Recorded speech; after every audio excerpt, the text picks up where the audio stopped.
Selamat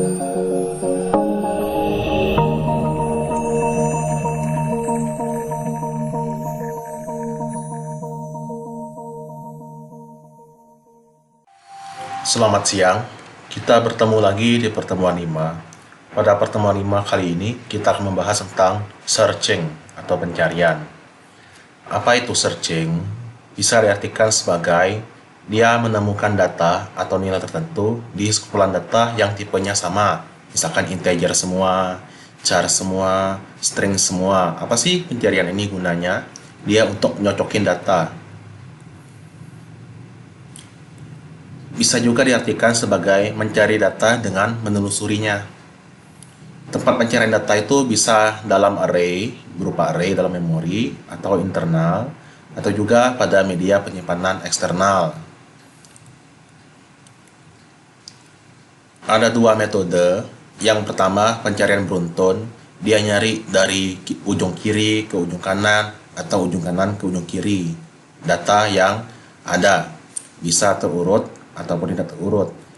Kemudian biner, pencarian biner atau bagi dua, dia itu nyari data yang harus terurut dulu. Hanya dua itu yang kita bahas di pertemuan ini, karena kita akan fokus pada algoritma yang lain. Ini sekedar pengenalan aja.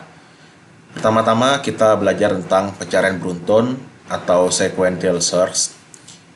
Dikenal juga sebagai pencarian linear atau linear search.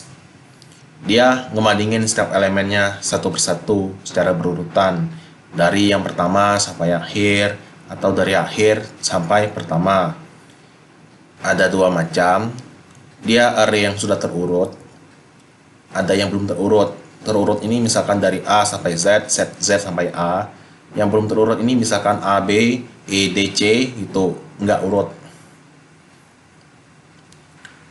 Cara kerja algoritma ini seperti ini. Dia secara berurutan, dia meriksa setiap elemen list sampai ditemukan sesuai dengan nilai target. Jika algoritma ini nyampai akhir list, maksudnya di ujung elemen array, pencarian itu dikatakan berakhir dan gagal, terminate dan unsuccessfully. Langkah-langkahnya, misalkan ada array atau list L sebanyak n elemen, nilainya L0, artinya indeks 0 pada L sampai dengan N kurang 1 L. Target kita adalah T. Ini langkah-langkahnya. Kita bikin dulu I jadi 0, artinya kita mulai pencariannya dari indeks 0. Kemudian, apabila indeks ini adalah target, maka pencarian itu dikatakan sukses dan kembalikan nilai I, misalkan ditemukan pada indeks ke 0. Kemudian naikkan I-nya dengan 1. Apabila I-nya kurang dari N, artinya dia belum indeks terakhir, maka kita kembali ke langkah 2, langkah yang mencari-incari itu. Jika tidak, pencarian berakhir dengan gagal. Misalkan sampai ujung elemen belum ditemukan juga, dikatakan gagal. Ini codingnya.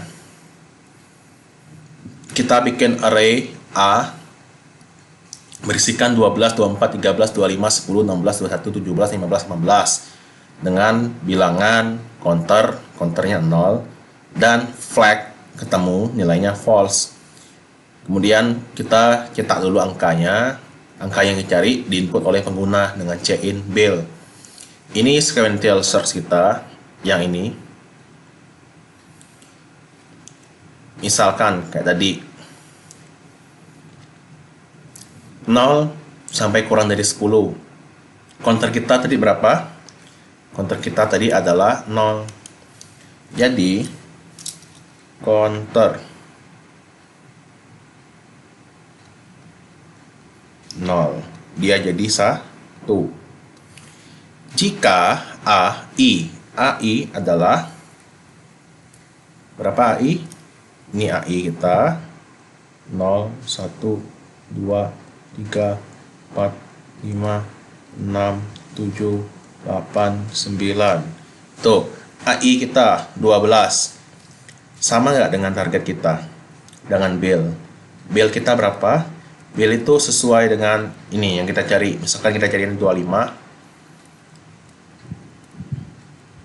Sama nggak dengan 25? Ini.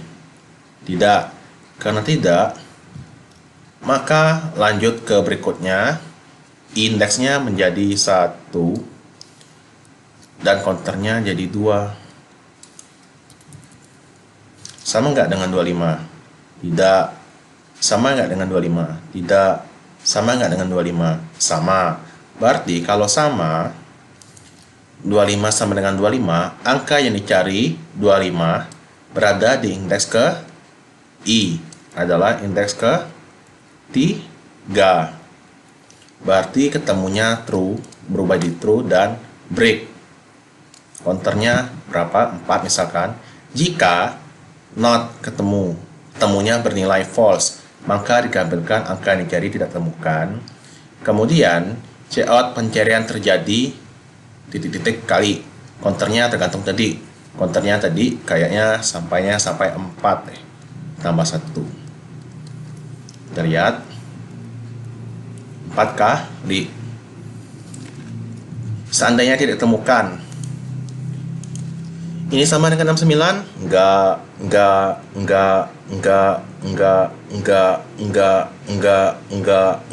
Sampai situ enggak ketemu. Dan kita keluar dari sini, lanjut ke sini. Ketemunya belum berubah, masih false, maka yang ini dieksekusi. Angka yang dicari tidak ditemukan. Pencarian terjadi sebanyak 10 kali ya. Iya, 10 kali. Ini ilustrasinya. Kita cari 21, sama nggak? Nggak. Sama nggak? Nggak. Sama, nggak. Ketemu. Kalau ketemu, maka dia break dan dicetaklah indeks ke-6. Itu juga kalau 17. Ketemu, enggak. Makanya sampai ujung nggak ketemu. Karena I itu harus kurang dari 10, maka dikatakan angka nggak ditemukan. Selain pencarian sekuensial, ada juga namanya pencarian bagi 2 atau binary search, di mana pencarian biner ini mengharuskan datanya terurut dulu agar bisa menemukan angka atau data tertentu. Contoh penerapannya ialah kita misalkan nyari kamus bahasa Inggris, kita buka satu-satu dari halaman tengah-tengah misalkan. Kalau nggak ketemu, ke kiri atau ke kanan, seterusnya sampai ditemukan. Diterapkan pada kumpulan data yang sudah urut, bisa secara ascending ataupun menurun. Dia ini lebih cepat dibandingkan pencarian sekuensial atau pencarian beruntun. Konsep binary search, dia bagi 2 elemennya, kemudian dia nentuin elemen paling tengah itu sama nggak nilainya, lebih kecil atau lebih daripada nilai yang dicari. Jika sama, maka data yang dicari itu ketemu. Jika datanya itu menaik atau ascending, dan jika tengahnya kurang dari yang dicari, maka pencarian selanjutnya itu adalah dari tengah sampai kanan, dan seterusnya. Dan jika nilai tengahnya lebih besar dari yang dicari, maka kita cari bagian kirinya, yaitu dari kiri sampai tengah, sampai ketemu. Dan sedemikian sebaliknya untuk data terurut menurun, beda simbol aja. Kemudian kita tentukan awal sama indeks paling akhirnya, kemudian dibagi 2. Indeks awal itu I awalnya bernilai 0, akhirnya J itu bernilai sama dengan jumlah elemen. Kita lanjut. Ini step by stepnya, lebih ringkas. Kita baca array datanya. Jika belum urut, diurutkan dulu. Kemudian tentukan nilai yang dicari. Kemudian cari elemen arraynya dengan awal tambah akhir dibagi 2. Misalkan 0 tambah 9 bagi 2 adalah 4, bukan 4,5 karena kita pakai integer. Kemudian elemen tengahnya data yang dicari, maka kita hentikan pencarian. Jika tidak sama dengan data yang dicari, maka kita cari elemen tengahnya. Jika elemen tengahnya lebih dari yang dicari, maka setengah array pertama kita lakukan. Jika kurang dari yang dicari, maka setengah array berikutnya atau sebelah kanannya. Atau bisa juga ini sama aja dengan sebelumnya penjelasannya. Biar lebih jelasnya kita pakai ilustrasi saja. Misalkan ini elemen ascending diurutkan kayak gini, 3, 9, 11 terusnya. Ini misalkan indeks awal 0, 1, 2, 3, 4, 5, 6, 7, 8, 9. Kemudian kita tentukan, kita mencarinya 17. Maka awal indeksnya adalah 0 dengan nilai 3 dan akhirnya adalah n kurang 1 yaitu indeks 9 dengan nilai 35. Kemudian kita bagikan 0 tambah 9 bagi 2 yaitu 4. Kita gunakan pembulatan ke bawah, maka ditemukanlah pada indeks keempat ya 0 tambah 9 dibagi 2 4,5 yaitu 4 yaitu 15. Ini tengah kita atau ini. Kita bandingkan. Yang dicari tengah yaitu 17 dengan tengah. 15 dengan 17 yang kita cari.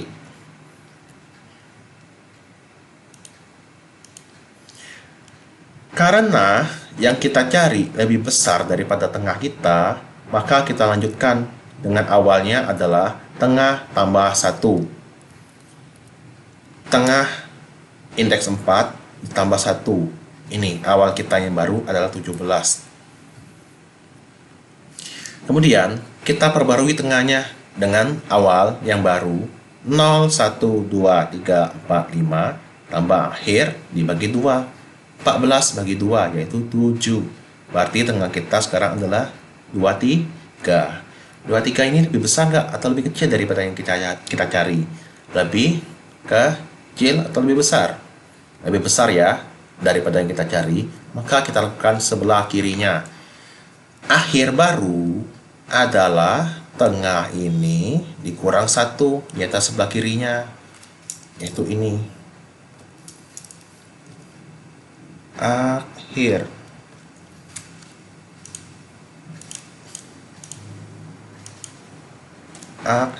di sini.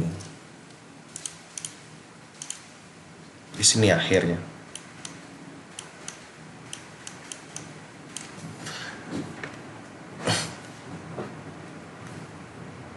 Toh. Kemudian kita lanjut. Kita perbarui tengahnya sekarang. 5 ditambah 6 dibagi 2. 5 ditambah 6 ini. 5 ditambah 6 dibagi 2. Indeks kali 5. Karena sama-sama 17, maka kita ketemu pencarian di indeks kelima. Jadi kita melakukan 3 kali pencarian. Kalau kita sekuensial dari sini 1, 2, 3, 4, 5, 6 kali pencarian. Kalau ini cukup 3 kali. Pencarian binarnya berakhir jika data yang ditemukan atau posisi awalnya lebih besar daripada posisi akhir atau dikatakan data tidak ditemukan. Misalkan kita nyarinya 16 atau 17, maka nantinya akhirnya berada di sebelah kiri awal. Ini dikatakan datanya tidak ketemu. Kita lanjut coding. Coding ini kita input angka. Ada kiri, kanan, tengah, time, key. Misalkan yang kita input adalah sebanyak 5 elemen. 5, 10, 20, 15, 25.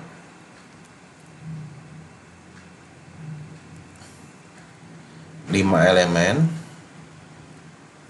Angka adalah 5 elemen.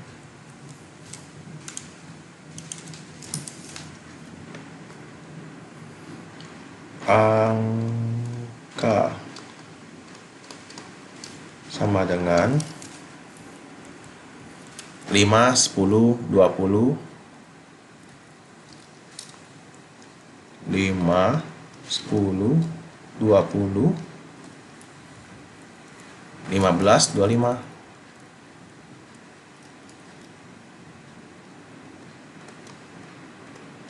Tuh. Kemudian kita urutkan dulu datanya hingga urut tadi dengan bubble sort. Misalkan bubble sort sudah dijelaskan di pertemuan sebelumnya, jadi saya skip.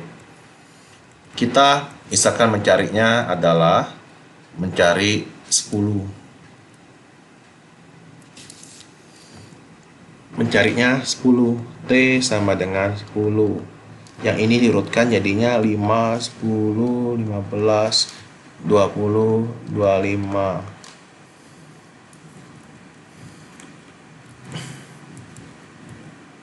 Kirinya kita jadikan 0 dulu, kanan sama dengan N-1. Kiri sama dengan 0,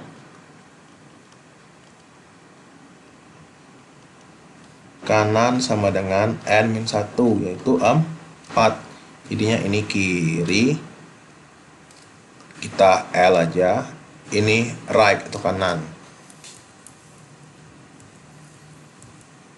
While kiri tidak sama dengan kanan, selama kirinya kurang dari sama dengan kanan. Maka kita lanjut. Jika Q sama dengan angka tengah, Q sama dengan angka tengah, tengah sama dengan kiri tambah kanan min 2, kiri tambah kanan bagi 2, kiri tambah kanan bagi 2, 0 tambah 4 bagi 2, berarti inilah tengah kita, mid. Sama nggak dengan yang kita cari? Tidak. Jika Q kurang dari angka tengah, Q 10 kurang dari angka tengah kita, yaitu 0,2, yaitu bukan 0,2 ya, angka 2, indeks 2 atau tengah, kurang. Berarti kita lakukan pencariannya kanan sama dengan tengah min 1. Jadi kanan kita adalah sekarang ini. Ininya hapus. Kemudian lanjut, selama while kiri kurang dari sama dengan kanan, kiri masih kurang, masih, maka kita lakukan lagi pencariannya. 0 tambah 1, 0 tambah 1, ini 1 ya, dibagi 2, yaitu 0. Berarti mid kita sekarang ini sama nggak dengan 10? Tidak. Karena tidak sama, maka kita ini tengah tambah 1, kiri sama dengan tengah tambah 1, ini tambah 1, yaitu ini. Sekarang sama-sama kiri sama dengan kanan, berarti masih lanjut. 1 tambah 1 bagi 2 adalah 1. Sama nggak? Sama nggak sekarang? Sama. Maka karena sama, ketemu sama dengan true dan break. Artinya dari sini kita loncat ke sini. If ketemu sama dengan true, akan ditemukan di indeks ke 1 dan pencariannya terjadi sebanyak counter. Tuh, sebanyak 3 kali ditemukan di 1. Ini kasusnya jika tidak ditemukan. Jika itu sampai nggak ketemu, ditemukan descending 25, 20, 15, 10, 5.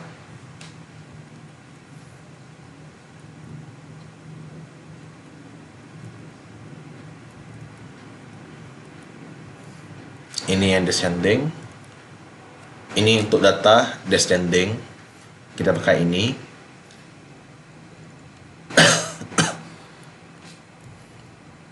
Dibalik aja simbolnya. Itu aja untuk binary search. Kita lanjut. Kita membahas tentang kompleksitas algoritma. Apa itu kompleksitas algoritma? Mula-mula dikatakan dulu, algoritma itu nggak harus benar, namun juga dia harus efisien. Yang baik itu yang efisien, diukur dengan jumlah waktu dan ruang memori yang dibutuhkan untuk menjalankannya. Itu biasanya dalam analisis algoritma. Efisien jika dia membutuhkan waktu sama ruang minimum. Dia tergantung ukuran masukan yang menyatakan jumlah datanya. Efisiensi algoritma ini bisa digunakan untuk menentukan algoritma yang terbaik. Misalkan, perbedaan waktu sesungguhnya itu bukan cara yang tepat. Kenapa? Karena setiap komputer itu arsitekturnya berbeda-beda, di mana dia mempengaruhi waktu. Begitu juga bahasa pemrograman itu digunakan, spesifikasinya, dan sebagainya. Misalkan ini, kita membandingkan alpha beta pruning dan NTDF seperti yang ada di paper yang saya cantumkan di pertemuan kemarin. Ketuk Connect 4 dengan kedalaman 8. Ini spek atau environment yang pertama. Hasilnya ini yang kedua, speknya lebih bagus. Waktunya menurun drastis. Ini kenapa dikatakan kurang bagus kalau waktu? Karena beda spek, beda kemampuan. Jadi waktunya berbeda. Jadinya susah kalau kita membandingin penelitian A sama penelitian B dalam algoritma. Yang mana yang paling bagus? Kecuali algoritma itu diterapkan juga. Yang lebih efektif misalkan jumlah node atau simpul yang ditelusuri, di mana environment 1 sama 2 sama-sama. Oke, ini saya skip. Artinya, model abstrak pengukuran waktu sama ruang itu independen dari pertimbangan mesin dan kompilator dan spek lainnya. Dua macam kompleksitas itu ada dua, yang waktu sama ruang. Yang satunya waktu eksekusi, yang satunya memori. Sedangkan ukuran masukan itu jumlah yang diproses algoritma. Oke, kompleksitas waktu, kita lihat operasi kasnya seperti ini. Hitung rata-rata. Ini kompleksitasnya satu semua, artinya apa? Jumlah sama dengan 0. Itu hanya dijalankan sekali, setiap kali fungsi hitung rata dipanggil. Itu jumlahnya sekali doang. Yang n itu adalah di dalam while. K kurang dari sama dengan N. Itu dilakukan sebanyak N kali, alias tidak diketahui, bisa 8 kali, 10 kali, 100 kali, 1000 kali, dan seterusnya. Subtotalnya 3 plus 2N. Penjumlahannya N sama N. Itu juga 2N jadinya. Pembagian hanya sekali aja, karena dia di luar loop. Ditambah-tambah, hasilnya seperti itu. Yang kayak gini kurang diterima karena kita biasanya menggunakan yang universal, karena n-nya ini nggak diketahui. Nanti ada lagi pembelajaran namanya kompleksitas waktu dengan big O. Sehingga kompleksitas waktunya dari hitung rata adalah n. Nanti saya jelaskan lebih detail tentang n ini dapat dari mana. Kompleksitas waktu itu ada 3, terburuk, terbaik, sama rata-rata. Terburuk itu misalkan yang paling kasus terburuk, kasus yang membutuhkan waktu paling lamanya berapa, terbaik paling cepatnya berapa, atau ratanya berapa. Kayak gini, sequential search. Terbaik jika nilainya ditemukan di indeks pertama, terburuk jika di ujung ditemukannya atau tidak ditemukan, rata-rata kalau berada di tengah-tengah. Kemudian kita bahas tentang library Chrono. Dia digunakan untuk menghitung waktu eksekusi yang pada C++. Dia membutuhkan versi 11 ke atas. Oke, konsep-konsepnya ini durasi, time point, dan sebagainya. Saya bahas yang penting-penting saja. Dia menggunakan std.2.2 Chrono. Ada elemennya duration, clock, time point. Ini pengertian dari duration, count atau period. 42 detik jadinya 42 tick atau detak. Duration, ada repnya, periodnya, dan count. Ini codingnya. Mula-mula kita bikin millisecond dari mil 1000, kelipatan 1000 Kemudian mil dikali 69. Duration dalam period berarti milcon. Milcon berarti 1000 dikali 69. Itulah mil kita adalah 69.000 milidetik. Kemudian milcon dikali millisecond period 6 dibagi millisecond period den. Artinya kita sekarang adalah mencari detik dari milidetik tadi. Jadinya 69 dikali 1 dibagi 1000. Dari mili ke detik dibagi 1000. Menjadinya 69 detik. Oke, clock. Clock ini digunakan juga untuk menghitung waktu eksekusi. Misalkan program A sampai dari awal sampai selesai, bagaimana? Ada sistem clock. Itu waktu menurut sistem saat ini. Steady clock, jam monoton yang tidak pernah disesuaikan dan jalan pada laju yang seragam. High resolution clock, waktu nyata keseluruhan sistem, yang satunya interval waktu, yang ini sinonimnya atau yang presisinya paling tinggi. Kemudian ada namanya time point, saya jelaskan aja codingnya langsung.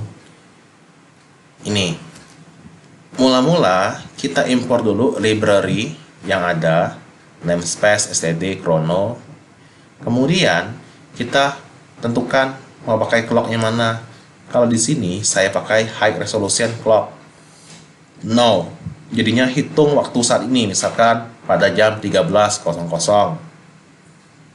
Kemudian kita cetak 1000 silang dari 0 sampai dengan 999, cetak semua berurutan x sampai selesai. Kemudian stop. T2 no. Jadinya tadi 13.00, yang ini misalkan 13.01, berarti dia selangnya 1 detik. Itulah waktu eksekusinya. Kemudian duration double waktu. Ubah jadi bentuk double. Duration cache, duration T2 kurang T1. Waktu eksekusi, waktu con. Ini di con, dihitung detik. Kemudian didapatlah hasilnya seperti ini. 0,264976 detik, atau dikatakan 264,976 milidetik untuk mencetak 1000 silang saja. Ini, itu waktu eksekusinya dijelaskan lagi. Kita menggunakan high resolution clock aja. Pengertian time point saya skip aja, nanti bisa baca sendiri biar lebih hemat kuota YouTube. Ini titik waktu sebelum fungsi dipanggil, kayak tadi mulainya jam berapa. Apa ini titik waktu setelah fungsi dipanggil, itu selesainya kapan. Perbedaannya kita cari dengan ini, duration cache microsecond. Mikro itu 1 juta detik. Kan 1 detik sama dengan 1 juta mikrosecond, sama dengan 1000 milisecond. Ini kodenya.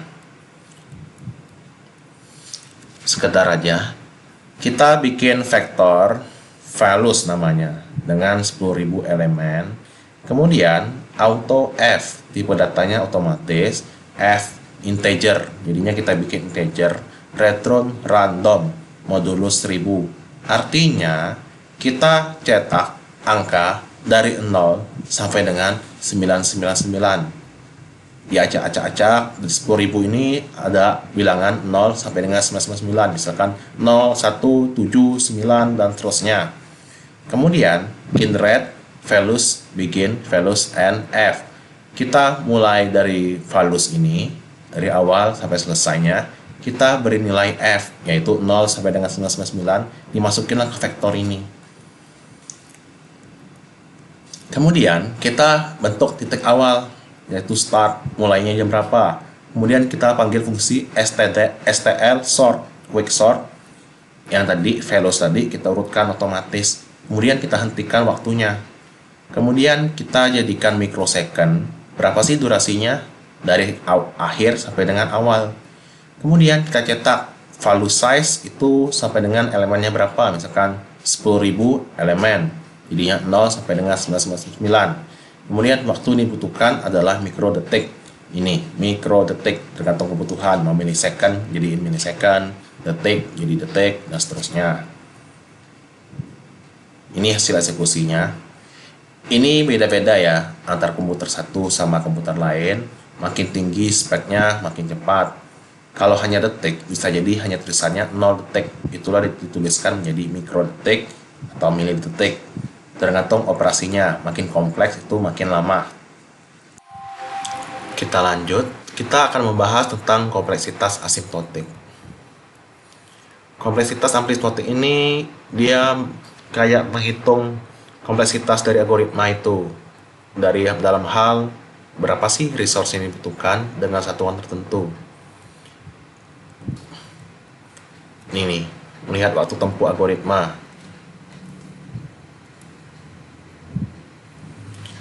Asimptotik itu dibagi jadi 3, ada yang kasus terbaik, kasus rata-rata, sama kasus terburuk. Yang paling umum dipakai itu adalah kasus terburuk. Cuma saja kalau algoritma itu terbaiknya 1 detik, tahu-tahu terburuknya itu sampai dengan 1 jam, dibandingkan yang terburuk yang 10 menit, dan terbaiknya adalah 10 detik. Jadinya biasanya dihitung dengan menggunakan worst case. Dia menggunakan simbol big O atau O huruf besar. Ini kompleksitas waktu N itu adalah dari O.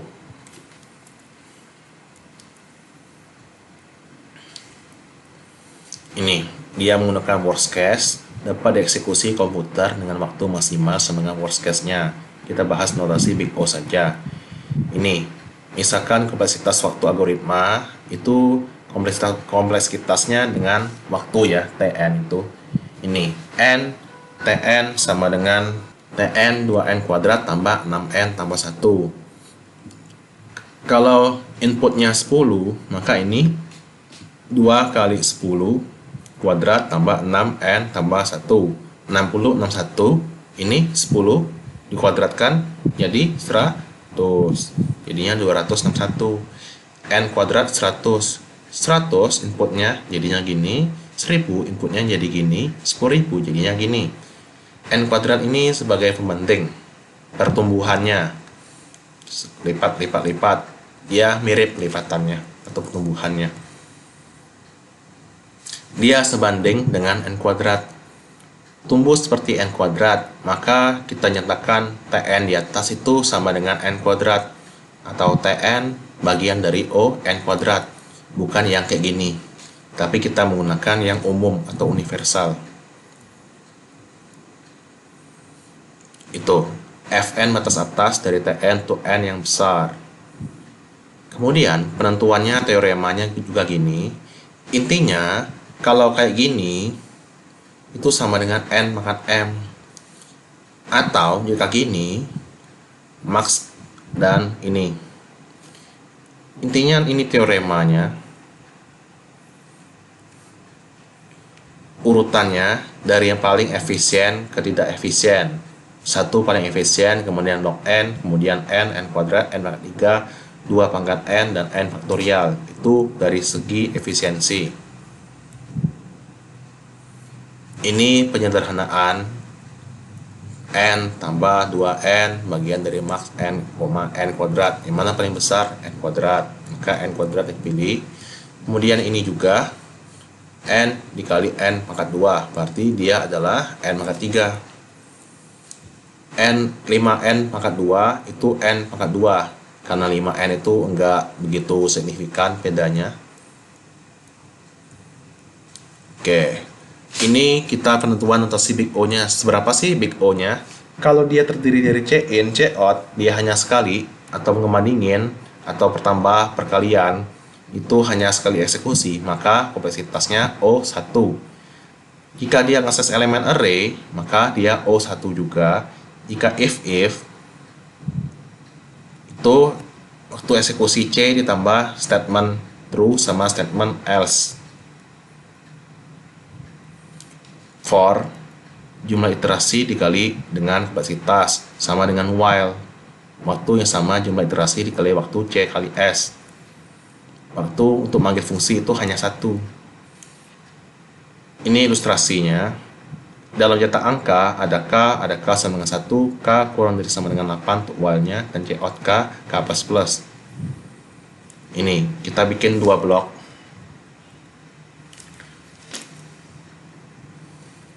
Seperti ini. While itu kan udah diketahui batasnya adalah 8. Maka dia 8 kali O1. Jadi kompleksitasnya adalah 1. Kecuali dia N. Ini pengelompokan algoritma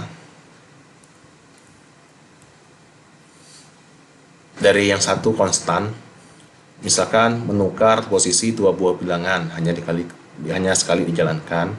Log n itu sama dengan binary search, dia itu ada perulangan, namun di dalamnya ada break atau berbagi-bagi, dipecah-pecah. Linear itu sequential search sepanjang jumlah inputnya, misalkan ada 10.000 elemen, berarti dia waktu terburuknya 10.000 juga. N log n itu divide and conquer, dipecah-pecah kemudian digabung lagi. Quadratic untuk yang ada perulangan bersarang. Kubik itu untuk yang 3 perulangan bersarang. 2 pangkat n itu untuk sirkuit Hamilton atau brute force, nanti dijelaskan pertemuan berikutnya. N faktorial itu sama dengan untuk yang traveling salesman problem, dia hubungin input dengan input lainnya. Ini dia grafiknya. Dari paling efisien itu konstanta diikuti log 2n, akar n, n log 2n, n kuadrat, 2 pangkat n, dan n faktorial. Dia sebanding sama jumlah input, misalnya ini apapun inputnya 1, ini sebanding dengan jumlah input, dan seterusnya.